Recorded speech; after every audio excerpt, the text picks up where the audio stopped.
మచిలీపట్నం నుంచి విజయవాడకు కేవలం 70 కిలోమీటర్లు, విజయవాడ నుంచి గుంటూరుకు మరో 40 కిలోమీటర్లు, మొత్తం ఈ 110 కిలోమీటర్లు హైవే ఉందయ్యా. విజయవాడలో ఇంటర్నేషనల్ ఎయిర్పోర్ట్ ఉంది, మచిలీపట్నంలో పోర్ట్ వస్తూ ఉంది. ఈ హైవేకి అటు ఇటుగా ఎక్కడ నువ్వు కట్టే ఆ బిల్డింగులు ఇక్కడ కడితే దీన్నే మచిలీపట్నంలో నుంచి విజయవాడలో నుంచి విఐ, గుంటూరులో నుంచి గన్ను, మావిగన్ అని చెప్పి ఈ 110 కిలోమీటర్లు ఈ ఎకనామిక్ కారిడార్ కింద, క్యాపిటల్ కారిడార్ కింద డిక్లేర్ చేసి ఆ కట్టే బిల్డింగ్లు ఆడ కట్టుకోకుండా ఇక్కడ కట్టయ్యా. 2 లక్షల కోట్లలో నువ్వు పెట్టే అమౌంట్లో 10% ఇక్కడ పెడితే చాలయ్యా. ఆ రోడ్ల కనెక్టివిటీని కొంచెం ఇంప్రూవ్ చేస్తే చాలు, బ్రహ్మాండమైన రాజధాని ఇక్కడే తయారవుతుంది. డే 1 నుంచే రాజధాని వస్తుంది, ఒక గ్రోత్ ఇంజిన్ తయారవుతుంది. కనీసం 20 ఏళ్ళ తర్వాత అయినా మన పిల్లలు ఉద్యోగాల కోసం ఎక్కడికెక్కడికో పోవాల్సిన అవసరం లేకుండా మా మావిగంలోనే ఉద్యోగాలు దొరుకుతాయ్యా అని చెప్పి అని చిలకకి చెప్పినట్టు చెప్పినా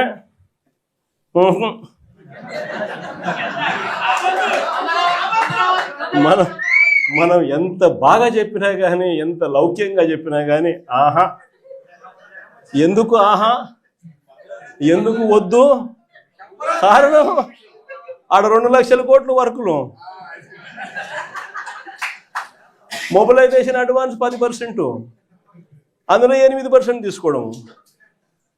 సో ఈ ఆదాయాలు అనేటివి ఉండవు కదా మావిగన్ అంటే, కాబట్టి వద్దు. దాంట్లో కాంట్రాక్టర్లు ఎవడు అంటే ఒకడు ఈనాడు వియంకుడు, ఇంకొకడు బలుసు శ్రీనివాసులు, ఇంకో బినామీ, అంత ఇల్లే దోచుకోవడం, పంచుకోవడం, తినుకోవడం. అందుకని ఆహా, జగన్ ఏం చెప్పినా ఆహా. ఇంకొక ఆయన ఆంధ్రజ్యోతి, ఆయన ఆ నుంచి ఆయనకు ఎంత బాధను, దోచుకునేది, పంచుకునేది, తినుకునేది కట్ అయిపోతుంది అని చెప్పి ఆయనకి ఎంత బాధ. వైఎస్ఆర్సీపీ శ్రేణులందరి మీద అన్యాయమైన మాటలు, దుర్మార్గమైన మాటలు మాట్లాడతారు. అసలు నిజం చెప్పాలంటే నేను ఇదే రాధాకృష్ణకి చెప్తా ఉండా, నువ్వు అన్న మాటలు రేపొద్దున మా ప్రభుత్వం వచ్చినాక నిన్ను తిప్పని స్టేషన్ పెట్టకూడదు. వైఎస్ఆర్సీపీ శ్రేణులను, వైఎస్ఆర్సీపీ కార్యకర్తల భార్యలంటే నీకు అంత అలుసుగా కనిపిస్తా ఉందా రాధాకృష్ణ అని చెప్పి నేను చెప్తాను. ఎవరికైనా వాళ్ళకైనా భార్యలు ఉంటారు. వారి భార్యలను ఉద్దేశించి మనలో ఎవరైనా కానీ, మనమైనా కూడా అలా మాట్లాడితే వాళ్ళకి నచ్చుతుందా? ఎవరికి నచ్చదు. నచ్చినప్పుడు అలాంటి మాటలు మాట్లాడేదానికి కనీసం అలాంటి మాటలు మాట్లాడినప్పుడు తప్పు అని చెప్పి కనీసం ఈ నాయకులన్నా చెప్పాలి కదా. ఈ చంద్రబాబు నాయుడు చెప్పడు, ఈ లోకేష్ చెప్పడు, ఇలా దత్తపుత్రుడు చెప్పడు. ఎంత సిగ్గు లేకోకుండా ఆ రాధాకృష్ణ తప్పుడు మాట్లాడితే ఆ తప్పుడు మాటలకు సమర్థిస్తారు వీళ్ళంతా. ఈ స్థాయికి రాజకీయాలు దిగజారిపోతే రేపు పొద్దున ఈరోజు సోషల్ మీడియాలో ఎప్పుడెప్పుడో కమెంట్లు పెట్టినవి అన్నీ తీసుకొని వచ్చి, పిల్లలందరినీ తీసుకొని వచ్చి స్టేషన్ల చుట్టూ తిప్పుతున్నారు, జైళ్ళల్లో పెడతా ఉన్నారు, కోట్ల చుట్టూ తిప్పుతా ఉన్నారు, కొడుతున్నారు. ఇదే రేపొద్దున ఆంధ్రజ్యోతి రాధాకృష్ణ కూడా రేపొద్దున ఇదే జరుగుతుందని ఖచ్చితంగా చెప్తా ఉన్నారు.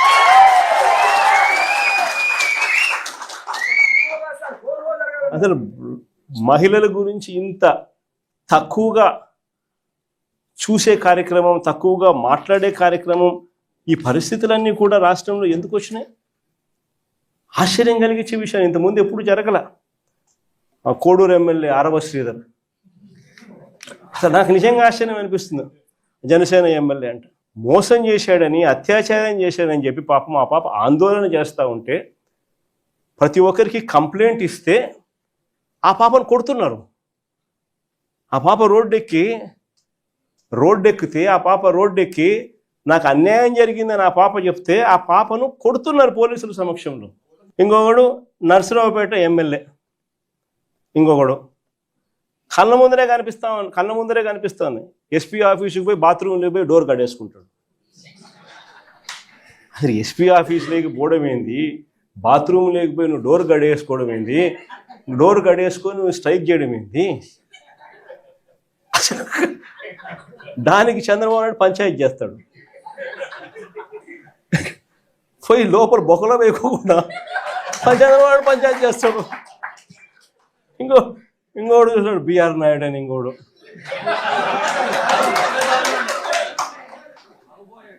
ఆయన ఏం చేస్తా ఉన్నాడో మనందరం చూస్తూనే ఉన్నాం.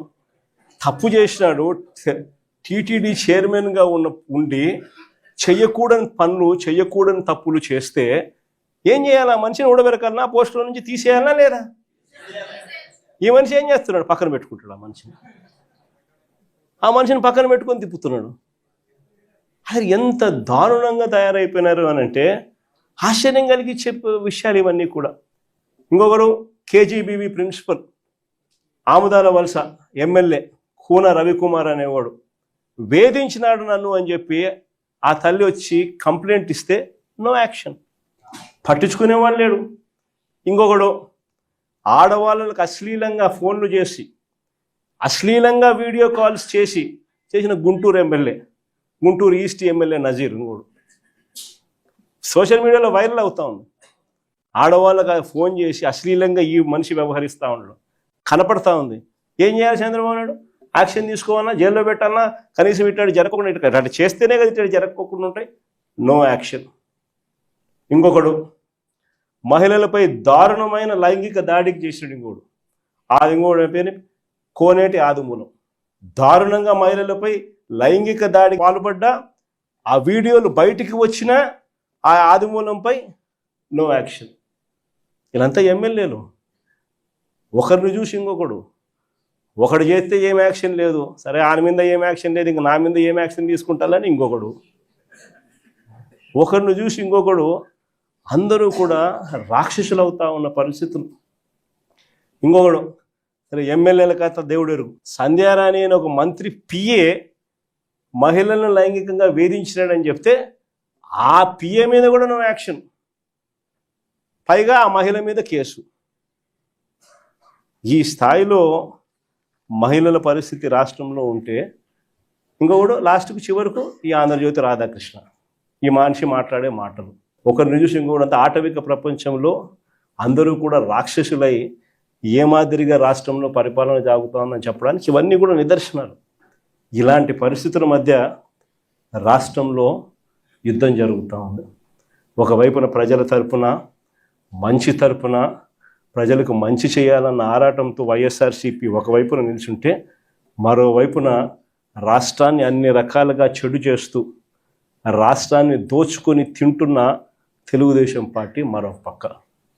ఇక్కడ యుద్ధం జరుగుతూ ఉంది. ఈ యుద్ధంలో ఖచ్చితంగా దేవుడు మన పక్షాన్ని నిలుస్తాడు. రేపు పొద్దున ఎన్నికలు ఎప్పుడు వచ్చినా ప్రజలు ఫుట్బాల్ అన్నట్టుగా అంతా తెలుగుదేశం పార్టీని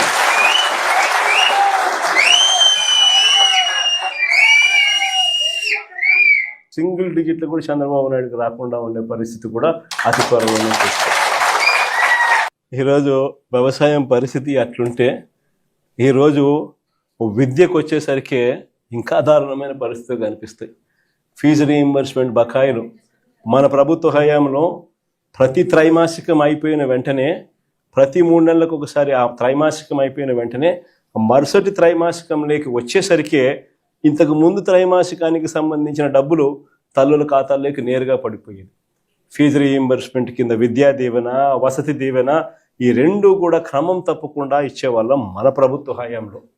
ఈరోజు పరిస్థితి చూస్తే ఏకంగా ఇప్పటికే ఈ సంవత్సరానికి సంబంధించిన బడ్జెట్ కూడా లెక్కేసుకుంటే 10,000 కోట్ల అవసరం ఉంటే బడ్జెట్లో 2,600 కోట్లు పెట్టినారు. అది ఎంత ఇస్తారో తెలీదు. పిల్లలకు ఈరోజు చదువులు మానేస్తూ ఉన్న పరిస్థితులు.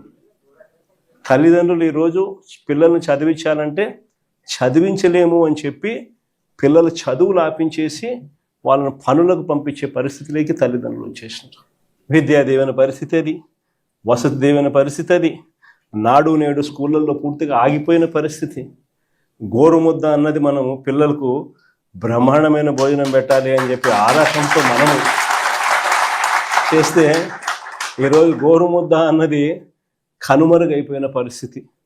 8వ తరగతికి వచ్చేసరికి పిల్లల చేతుల్లో ట్యాబులు కనిపించేటివి. ప్రతి స్కూలు ఇంగ్లీష్ మీడియం. నాడు నేడుతో 6వ తరగతి నుంచి ప్రతి class digitised class room. Government స్కూళ్ళు ప్రైవేట్ స్కూళ్ళతో పోటీ పడలేరు అన్న పరిస్థితిని మార్చేసి ప్రైవేట్ స్కూల్ గవర్నమెంట్ స్కూళ్ళతో పోటీ పడే పరిస్థితి మన ప్రభుత్వ హయాంలో మనం తీసుకొస్తే ఈరోజు స్కూళ్ళన్నీ కూడా నిర్వీర్యమైపోతా ఉన్న పరిస్థితి కళ్ళెదుటే కనిపిస్తూ ఉంది. ఇక వైద్యం గురించి నేను చెప్పాల్సిన పనుల, ఆరోగ్యశ్రీ అన్నది మన హయాంలో ఏకంగా 25 లక్షలకు పెంచినాం. 3300 ప్రొసీజర్లను తీసుకొచ్చినాం. ఏ పేదవాడైనా ఏ మధ్యతరగతి వాడైనా కూడా వైద్యం బాగోలేకపోతే ఆ పేదవాడు అప్పుల పాలయ్యే పరిస్థితి ఏనాటికి రాకూడదు అని ఆ పేదవాడిని చెయ్యి పట్టుకొని నడిపించే కార్యక్రమం చేసినాం. వైద్యం చేయించడమే కాకుండా వైద్యం అయిపోయిన తర్వాత రెస్ట్ తీసుకునే దానికోసం ఆరోగ్య ఆసరా అని చెప్పి నెలకు 5,000 రూపాయల డబ్బులు చేతిలో రివర్స్ పెట్టి పంపించేవాళ్ళం మన హయాంలో. ఈరోజు నెట్వర్క్ హాస్పిటల్లో మాకు 3,200 కోట్లు బకాయిలు ఉన్నాయి. చంద్రబాబు నాయుడు గారు ఈ బకాయిలు ఇవ్వకపోతే మేము చేతులు ఎత్తేస్తున్నాము, మేము బోర్డు తిప్పేస్తూ ఉన్నాము అని చెప్పి ఏకంగా స్ట్రైకులు చేస్తూ ఉన్న పరిస్థితి. పేదవానికి ఈరోజు ఆరోగ్యం అందుతా ఉన్నా అందకపోయినా కానీ కనీసం ఆలోచన చేసే నాతులు కూడా ఈరోజు రాష్ట్రంలో కరువైన పరిస్థితి.